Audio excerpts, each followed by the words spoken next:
Are you guys ready for what I think is quite possibly the most satisfying sound in sneakers? Here we go. A wonderful rip. Fantastic technique. Here we go. This is my first time putting my eyes on these things. Let's go. The box, as you've already seen, it's the grey box, the 05 era box. It's got a combination of the Undefeated branding, the Jumpman branding, and that nostalgic throwback logo on the top. It's a wonderful box. Here we go. The lid is open. The paper is visible. Oh, they wrapped the shoes. I gotta say, like, wrapping the shoes is a kind of cool touch from the perspective of unboxing them. It's a little bit like the Pass the Parcel back in the day. I don't know if you guys ever played that, where you have a gift that's wrapped multiple times over and you pass it around, and whoever manages to get the last unwrappage reveals the gift. Anyway, here we go. Nicely wrapped, for sure. Oh, here they are. So my first impressions are, wow, I've got them. They're in hands. I'm touching them.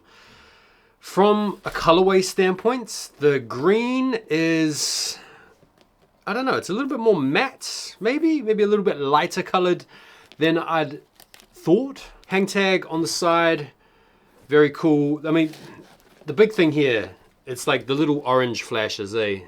You know, the green mixed with the orange has always been a winner. You know, like the liner on the inside of the tongue. We've got to do it. Have I got any QC on the rare air? Have I got a rare air pair and not a dodgy one? Yeah, that's fine. Rare air is looking good.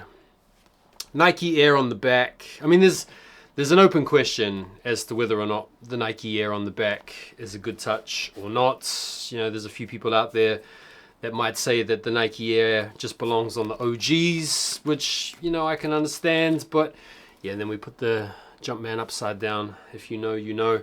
Yeah, how cool is it to finally have these in hand? Right, now this episode is not a review. I'm gonna give you guys my thoughts on the shoe in terms of like the comfort, in terms of the fit, the breakdown of the shoe in another episode. I really just wanted to jump on here and unbox them with you guys, to share with you guys the excitement that I feel for unboxing one of this year's biggest sneaker retros. But yeah, let's talk briefly about this shoe in terms of the release, because this release has felt really drawn out. It started right at the start of the month when we had the Undefeated pop-up, I think it was, in Chicago, if memory serves me right, where people that are from Chicago could arrive at a destination and scan a QR code and get some sort of exclusive access to the drop.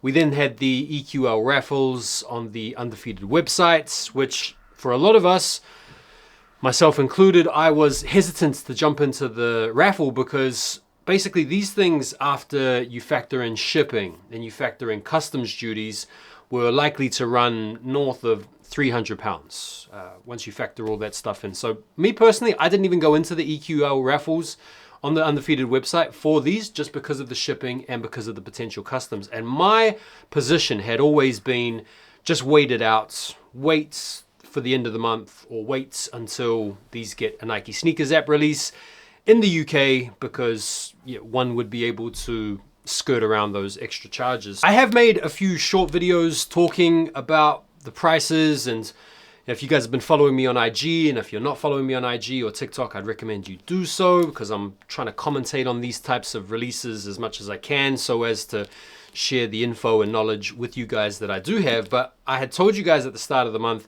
just to wait it out and to not pay the FOMO prices, which were, you know, like $600 plus. Now that the prices on these things have settled, as people get their pairs in hand right now and over the forthcoming like days and week or whatever, the prices are going to continue to stabilize and dip to their lowest points. Beyond that, like, they're going to start going up again, especially because this is a real fall winter type colorway, in my opinion. I feel like these will probably jump up a little bit closer towards Christmas. So if you did want to get your hands on a pair of these, I would say pulling the trigger like now or over the course of the next week or two as the market's flooded with people that have got their pairs in hand, that would be the time to strike. Now, personally, I think the way that they released them was pretty good, pretty fair. I do think it was a good idea for them to just work with Undefeated and release these things exclusively through Undefeated's websites as well as through their own activations, and then save some pairs for the Nike Sneakers app. I think had they shared these around other retailers, that might have done something to diminish the legacy of this collaboration, because this was like the first Jordan brand collaboration with a retail entity ever in history. And so it makes sense that the retro came about exclusively via those same means. So I think the way that they decided to roll these out was good. I do think it was a good idea for Undefeated to do it at the start of the month, to give people a sense of exclusivity about securing their pairs early in the month before they did the Sneakers app release. As we've seen with Jordan Brand and Nike and other companies these days, a lot of the hype is generated through this exclusive access type project, where you get to feel special for a little bit by securing your pairs early. Like the early pair or having the pair early is kind of like the big flex these days in sneaker culture, as accessibility to a lot of these releases is improving. So I feel like the way that they released them was pretty solid. I feel like keeping it exclusive to Undefeated was a good move. Now, there continues to be an ongoing debate as to whether or not shoes like the Undefeateds or shoes like the Wu-Tangs should even like get a retro, because there's something about these shoes in their hyper rare state that gives a sense of like aspiration or a sense of like mystique and wonderment about the culture for a lot of collectors. A lot of us are interested in sneakers, not because of the sneakers that we do have, but because of the sneakers that we don't have.